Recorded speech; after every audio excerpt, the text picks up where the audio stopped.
Paz seja convosco. Pode sentar, querido, querida. Uma bênção estar aqui com você essa noite. Eu sinto uma unção profética. Eu sinto que hoje as crianças, os jovens, há uma unção de libertação neste lugar.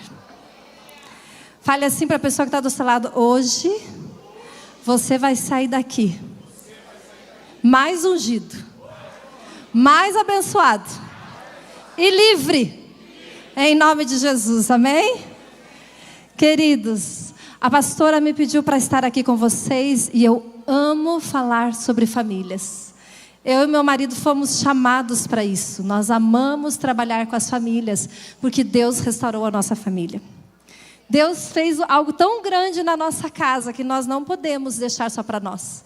Nós temos que dividir o que Deus fez, porque nós cremos que a família, ela é a menina dos olhos de Deus. Você crê assim? A família é algo que Deus projetou. A família Deus criou lá no Éden, com a sua presença. Éden é lugar de delícias. É onde a família foi criada com Adão e Eva.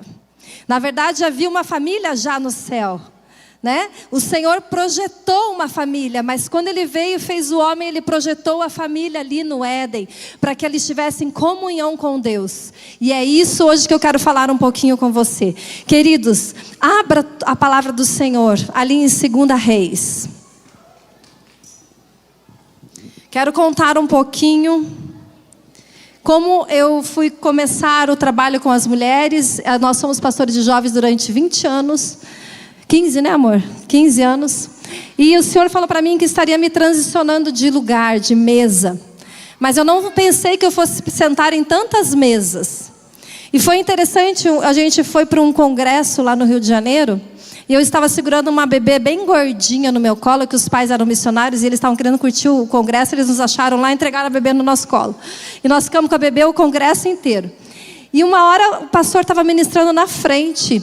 E eu estava com a bebê no colo. O Senhor falou assim para mim: eu vou entregar algo na sua mão. E vai ser algo bem gordo, igual essa bebê. E eu fiquei perguntando: o que será que ele é tão gordo que ele vai entregar na minha mão? Mas eu não sabia que era um ministério de mulheres. O ano passado nós estávamos com 300 mulheres em grupos pequenos. De Curitiba inteira, católicas, espíritas, de todas as denominações, porque o Senhor nos chamou, mulher, para estarmos de novo na nossa posição dentro das nossas casas. E foi interessante que quando nós terminamos o nosso filho menor, quando entregamos o ministério de jovens, o nosso filho menor falou assim no culto: eu fui marcado pelos pastores da minha casa, que foram os meus pais. E eu falei: uau! Eu não preciso marcar uma geração, eu preciso marcar os meus filhos com a marca de Cristo. E eu cheguei em casa, conversamos com eles, tudo, e ele falou assim para mim: mãe, Deus está chamando a senhora para levantar as Anas desta geração. Porque se as Anas não se posicionarem, os Samuéis, os profetas, não irão nascer. E eu falei: uau! É isso. Se não tiver cada um na sua posição, fale assim: se cada um não estiver na sua posição em casa, os Samuéis não nascem. Os profetas dessa geração não nascem. E a fé pode estar comprometida para a próxima geração. É forte. É muito forte. Então fala assim: vamos tomar posição hoje. Amém? Vamos ler lá a palavra do Senhor. Está em 2 Reis, capítulo 20, que diz assim: o rei Ezequias é curado. Por esse tempo, Ezequias adoeceu de uma enfermidade mortal. O profeta Isaías, do filho de Amós, foi visitá-lo e lhe disse: assim diz o Senhor: põe em ordem a sua casa, porque você morrerá, você não vai escapar. Então Ezequias virou o rosto para a parede e orou ao Senhor dizendo: ó Senhor, lembra de quem andei diante de ti com fidelidade, com coração íntegro, e fiz o que era reto aos teus olhos. E Ezequias chorou amargamente. Antes que Isaías tivesse saído do pátio central, a palavra do Senhor veio a ele dizendo: volta e diga a Ezequias, príncipe do meu povo, assim diz o Senhor, o Deus de Davi seu pai, ouvi a sua oração e vi as suas lágrimas. Eis que vou curá-lo, e ao terceiro dia você subirá à casa do Senhor.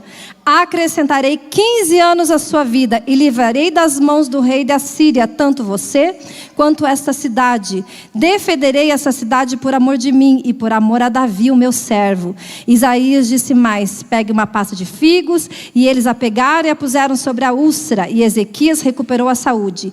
Ezequias perguntou a Isaías: qual será o sinal do que o Senhor me curará, e de que ao terceiro dia subirei à casa do Senhor? Isaías respondeu: este é o sinal que você receberá do Senhor, para indicar que ele cumprirá o que prometeu. Você quer que a sombra se adiante 10 graus, ou que retroceda 10 graus? Ezequias respondeu: é fácil a sombra adiantar 10 graus, mas que não seja assim. Pelo contrário, que ela retroceda 10 graus. Então o profeta Isaías clamou ao Senhor, e ele fez retroceder 10 graus, a sombra lançada pelo sol declinante no relógio de Acus. Abaixa a sua cabeça.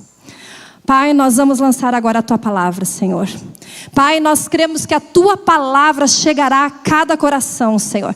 Pai, nós profetizamos agora mentes abertas, Pai. Corações abertos e quebrantados para ouvir a Tua palavra. Nós repreendemos agora todo espírito maligno das trevas, de distração. Tudo que impede do Teu filho e a Tua filha, todo orgulho de ouvir a Tua palavra, Deus. Pai, a Tua palavra será lançada, que ela encontre a terra fértil, para que possa produzir, Pai, a boa semente. E eu te agradeço, Senhor, por isso, em nome de Jesus, amém? Queridos, olha que interessante, o rei Ezequias era um homem que servia a Deus. Ele era um homem que ali servindo Israel, Jerusalém, ele era um homem que era um servo de Deus. Porque se você for ler a história dos reis, havia assim: e este rei serviu ao Senhor. Depois passava outra geração e dizia assim: esse rei fez o que era mal aos olhos do Senhor. Então havia uma escolha assim pessoal em servir a Deus e continuar a servir a Deus, e depois a próxima geração não servir a Deus, não conhecer a Deus. Então o rei Ezequias era um homem que tinha escolhido servir a Deus. E como ele tinha escolhido servir a Deus, ele era um homem que tinha derrubado toda a idolatria sobre a casa de Israel. Porque havia assim, durante os povos vizinhos, idolatria. Eles adoravam deuses, eles matavam seus filhos em sacrifício, eles eram um povo idólatra. Sabe o que acontece muitas vezes, querido? É que às vezes a gente idolatra e nem sabe. E ali havia muita idolatria, e o rei Ezequias foi lá e derrubou as idolatrias da casa de Israel. Ele era um homem justo. Por isso que ele orou, e Deus ouviu e mandou o profeta lá. Sabe o que acontece com um homem justo? Deus escuta a oração de um homem justo.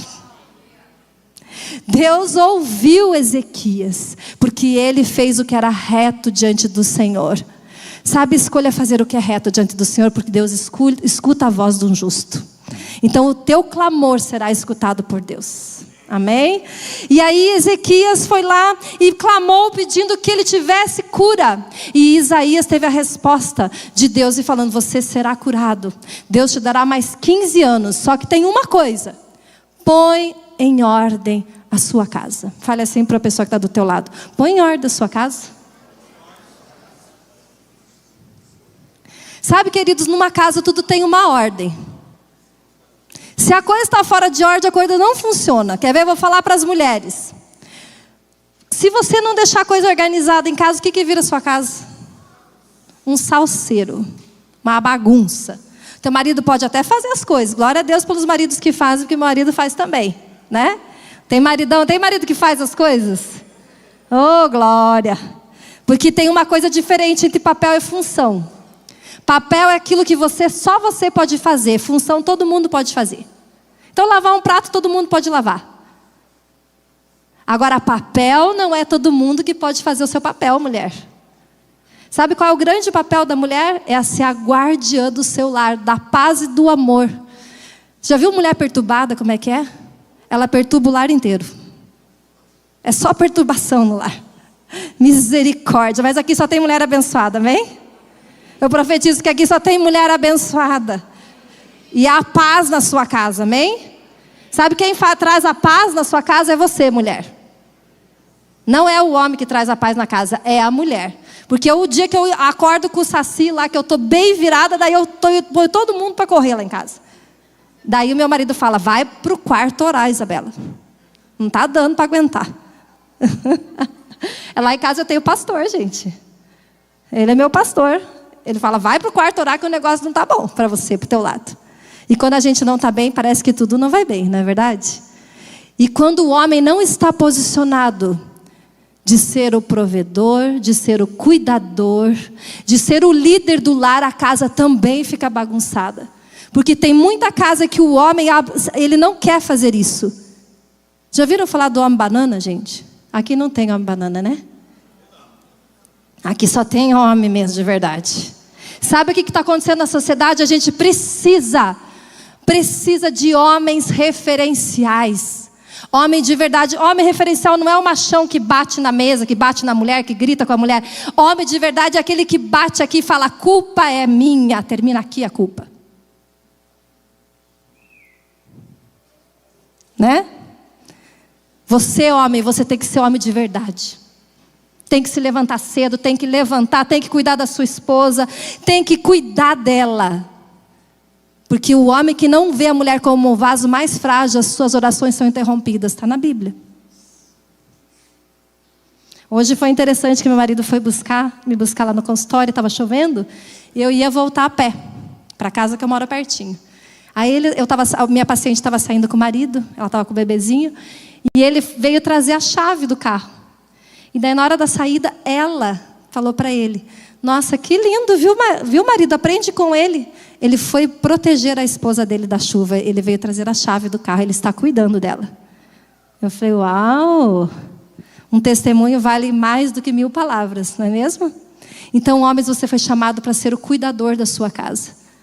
Será aquele que vai cuidar, proteger a família. Aquele que vai prover. O provedor é Deus. O canal pode ser o homem, pode ser a mulher. Mas a função, o papel é do homem. Vai ter momentos que a gente vai poder ajudar. A gente é auxiliadora idônea. É aquela que ajuda o marido. E os filhos, da mesma maneira, têm que estarem submissos aos pais.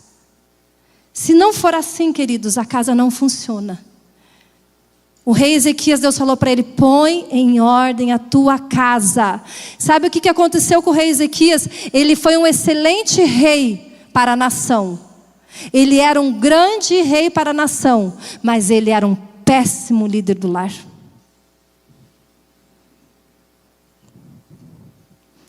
Sabe o que Deus estava falando? Você, Ezequias, não preparou a próxima geração para me adorar. Há uma grande responsabilidade, pais, para a gente preparar a próxima geração para adorar a Deus, para amar a eternidade mais que as coisas desse mundo. Porque é nosso papel. O rei Ezequias estava muito bem, ele estava preparado, ele estava assim financeiramente muito bem, tanto que depois que ele foi curado, ele foi lá, abriu o castelo para morar, para mostrar as riquezas que ele tinha adquirido. Se você ler um pouquinho mais para frente, você vai ver. Só que teve uma coisa, ele foi curado, Deus curou ele, mas ele não cumpriu o que Deus falou para ele. Ele não colocou a casa dele em ordem. Logo depois nasceu Manassés, depois de 3 anos que Ezequias tinha sido curado. E Manassés começou a governar com 12 anos. Depois que o seu pai Ezequias tinha falecido. Ele viveu mais 15 anos. Só que Manassés foi o pior rei de Israel. Tudo que o pai dele colocou como adoração a Deus, Manassés destruiu. Ou seja, o rei Ezequias, ele teve uma grande posição financeira, ele teve uma grande posição, um grande sucesso na sua vida, mas ele foi um fracasso familiar. Porque ele fracassou em preparar a próxima geração para adorar ao Senhor. Manassés foi o pior. Se você ler ali para frente, você vai ver que Manassés sacrificou o próprio filho em adoração aos deuses. Ele falhou em passar a fé. Isso é tão sério, porque mesmo ele sendo curado, ou seja, ele teve um milagre, não teve, gente? Ele recebeu a cura. Sabe o que significa? Que talvez você receba a cura e aqui isso não vai acontecer. Mas talvez a gente não faça o que Deus está pedindo. Não adianta a gente ter a cura e não ser obediente ao Senhor. Manassés foi o pior rei de Israel. O mais sanguinário. O que fez o que era abominável. Parecia que tudo que o pai dele, na verdade, acho que ele pensou assim: eu não aceito, eu não aceitava meu pai. Meu pai não foi bom para mim. Então eu vou fazer tudo o contrário que o meu pai fez. Parecia um jovem rebelde. Que forte isso. Sabe, queridos, nós precisamos voltar o que Deus quer para nós. Somente quando a gente se arrepende, como pai, como mãe. Quando a gente põe nossos filhos, conversando com eles ao sentar, ao caminhar, ao levantar, é que nós conseguimos transmitir à próxima geração a fé. Não é uma vez na semana, você jogando ele na escola, é uma vez na semana você buscar ele na escola. A criança tem que ser moldada, o caráter de Cristo nela. Isso não é responsabilidade da igreja. Glória a Deus porque a igreja faz, porque tem pais que não fazem. Mas isso é o seu papel. É o meu papel como mãe. Você não pode desistir dos seus filhos. Você não pode desistir da sua família. Você não pode desistir do seu casamento. Porque Deus tem algo tremendo para a sua casa. Deus tem para a sua família. Deus quer ganhar a sua família. Para a sua família ser um referencial para este mundo. Amém, queridos?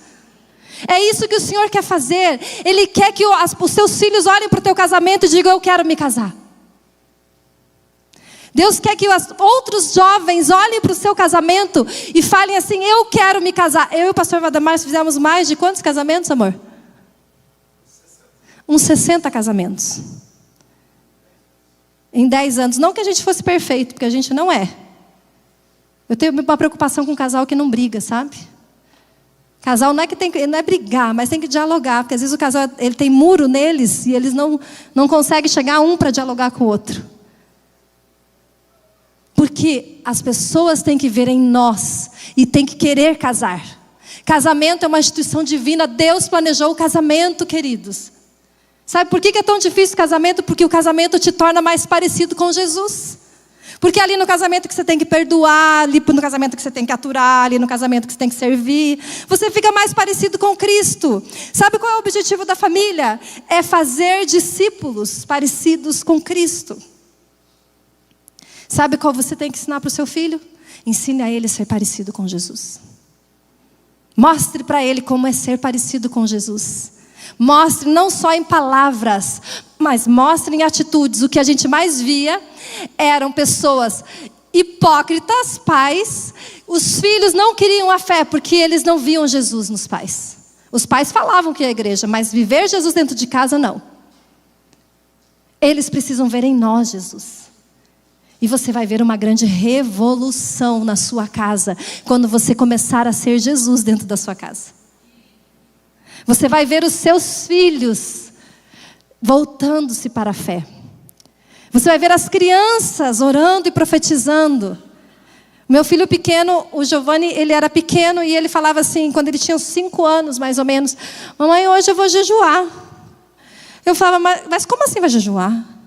Não, o Senhor falou para mim que eu tenho que jejuar. Porque ele viu os pais jejuando. E aí eu falava, mas o que eu vou falar para você na escola? Ah, mamãe, mas hoje é o dia que eu vou jejuar. Então ele tem o hábito de fazer jejum direto. Porque ele via isso nos pais. Nenhum fracasso, nenhum sucesso fora vai justificar o fracasso familiar.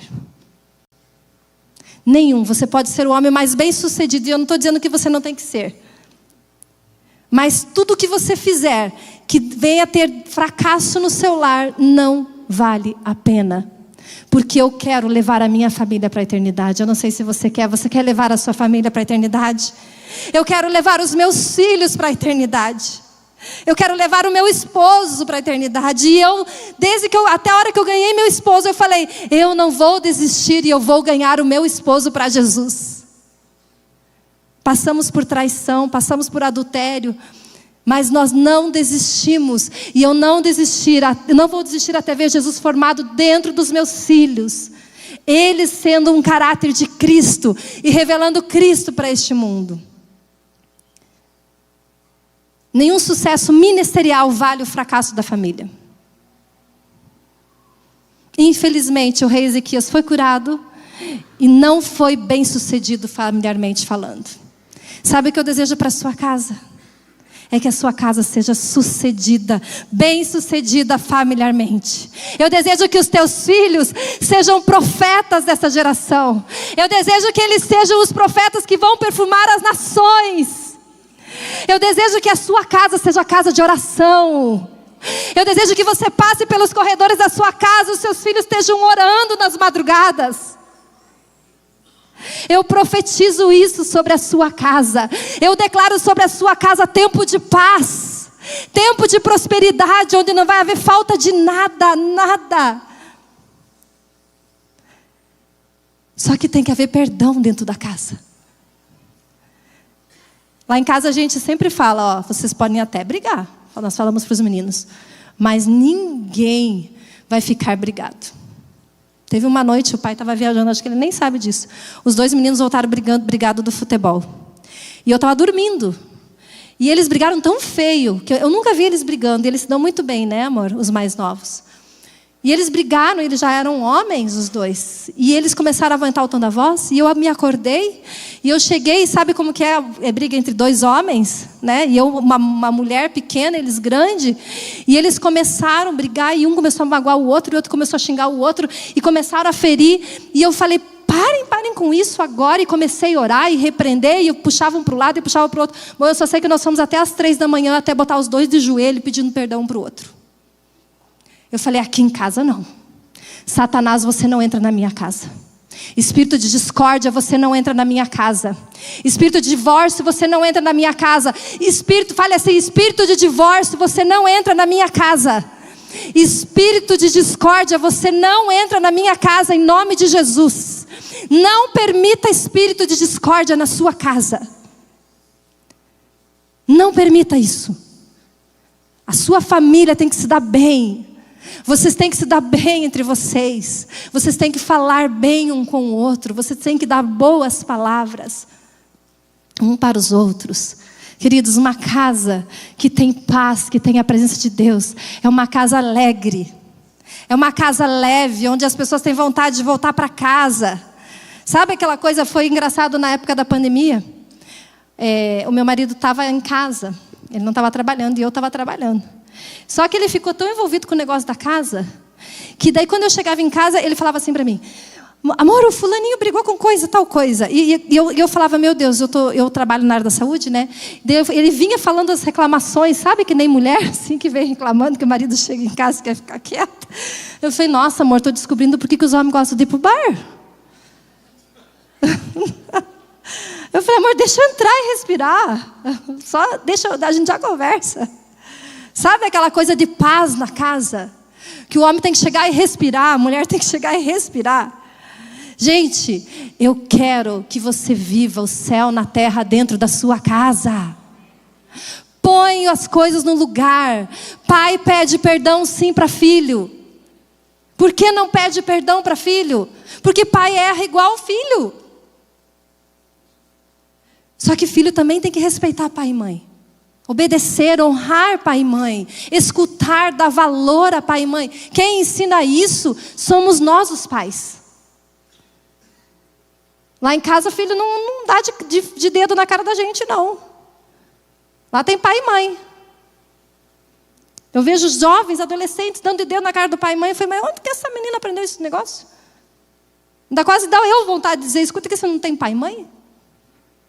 Respeita a sua mãe, menina. Filho tem que aprender a ouvir pai e mãe. Homem tem que aprender a ouvir a mulher. Mulher precisa aprender a ouvir o marido. Tem que ter respeito, gente. Tua casa não é lugar de gritaria, não. Tua casa é um lugar que você vai poder cantar e ouvir a voz do Senhor. Amém? Lá em casa sempre tem um hino de adoração por trás. Sempre tem. Porque ali a gente se acalma. É lugar onde a gente pode estar juntos. Perto. Sabe, o Senhor falou para mim há um tempo atrás que o avivamento ia começar dentro dos lares. O grande avivamento vai começar dentro das famílias. E a minha oração é: Senhor, começa dentro da minha casa. Começa com os meus filhos quebrantados. Começa com eles orando. Começa com a gente se dando bem. A sua família, faça assim com a sua mão. A sua família vai ser referencial. A sua família vai ser referencial. Outras famílias vão buscar a sua família e vão dizer assim: eu quero ter uma família igual a do meu irmão. Uma vez o meu filho mais jovem pregou e eu achei tão interessante a demonstração que ele falou. Ele falou assim: imagina uma rua torta, com vários prédios tortos. E no final da rua tem um reto. Até que se encontre um reto, os outros não sabem que estão tortos. Sabe o que acontece com este mundo? Está tudo tão torto, que as pessoas não sabem nem que estão tortas. Até que encontre um reto. Eu quero profetizar que essa igreja vai ter um monte de famílias retas. Com o seu altar reto diante do Senhor. Homens e mulheres íntegros, crianças cheias do poder de Deus, que serão profetas nessa ação, jovens que vão impactar a sua sociedade, que serão mestres, que serão professores. Nós precisamos ocupar as cadeiras, meus queridos, porque senão Satanás vai botar sua corja lá. Os seus filhos serão os médicos, os futuros médicos, os pastores, os evangelistas, os profetas. Eles vão ser isso, eles vão ser os advogados, eles vão ser os políticos. Nós não vamos ficar na mão de Satanás. Vai se levantar uma geração que vai ser uma geração dos profetas do Senhor. Eu creio. E eu creio. E eu falo isso para os meus filhos. Deus levantou para você para ser o profeta dessa geração. Não temas, porque Deus está com você. Você vai entrar naquela faculdade. Dizem que os jovens, quando entram na faculdade, se perdem. E eu falava para os meus filhos: você vai entrar na faculdade e você vai ganhar aquele povo para Jesus. Você tem que falar isso para os seus filhos. Você vai entrar nas escolas, você não vai se corromper. Você vai ser a influência nas escolas. Você vai ganhar a tua escola inteira para Jesus. O meu filho mais jovem, no último ano do cursinho, eles faziam as células. E daí eles já estavam ali com 40, 50 jovens, louvando ao Senhor no intervalo vida.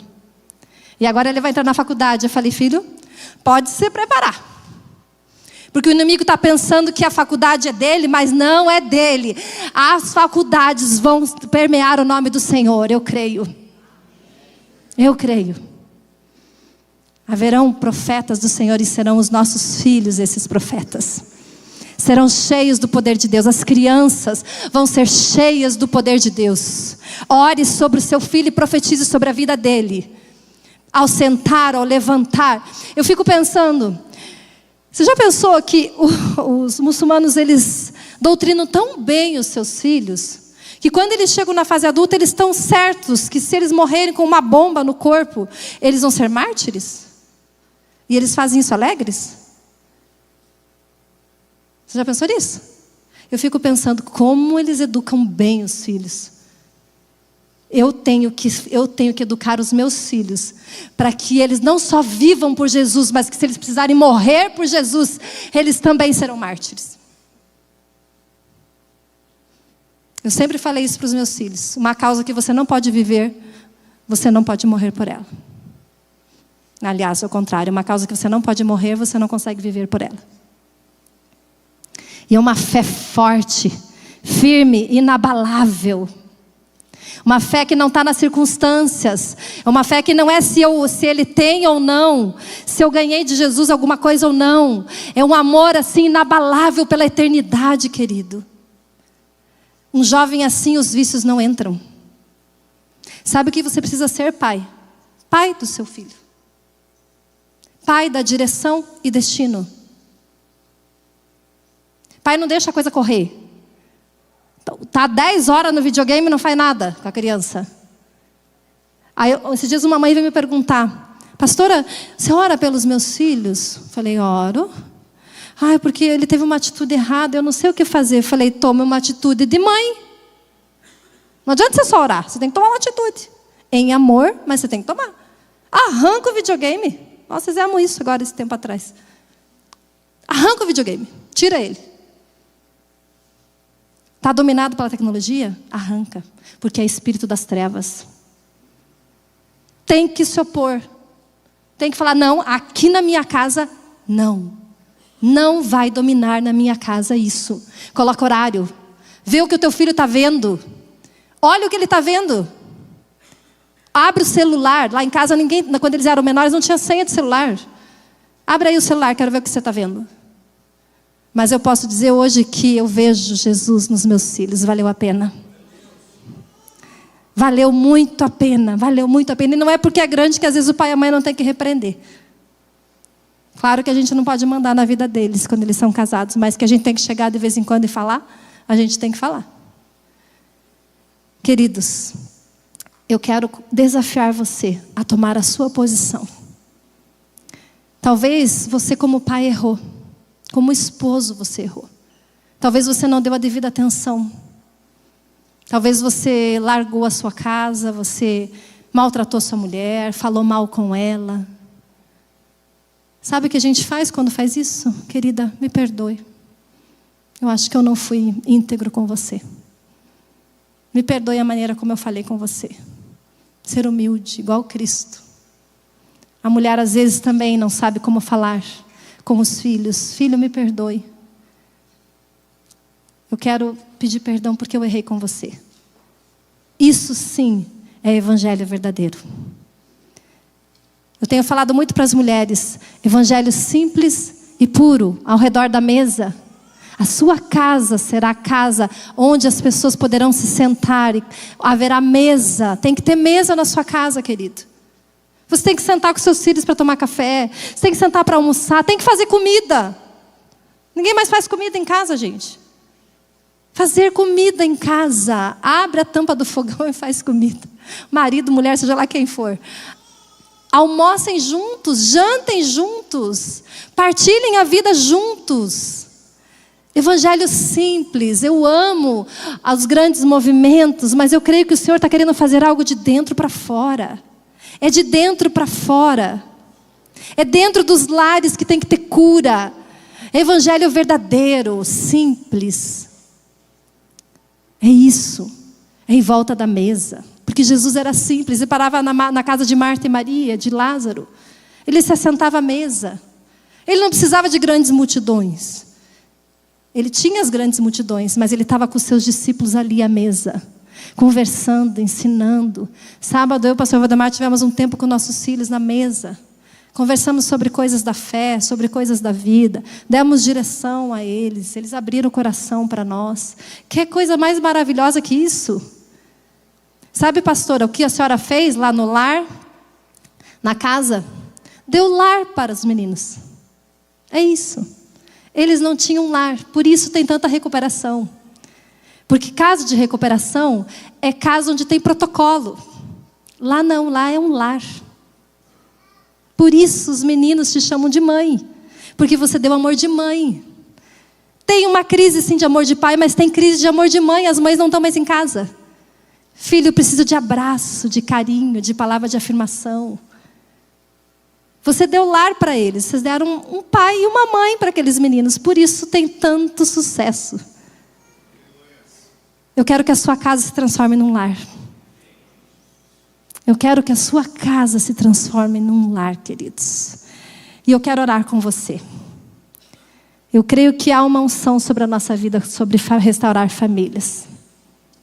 Eu quero orar primeiro com os casais. Não com os casais que estão brigados. Com os casais. Nós vamos levantar um clamor pelos casamentos. Depois nós vamos orar com os solteiros também. Tem solteiro aqui? Tem gente que quer ter família? Ou o povo não quer? Não tem? Está todo mundo casado aqui? Tem. Nós temos uma unção especial de casamento. Né? O povo casa depois que a gente ora. Não sei por quê, mas eles casam. Eu quero que você venha até aqui à frente. Nós vamos fazer 3 orações.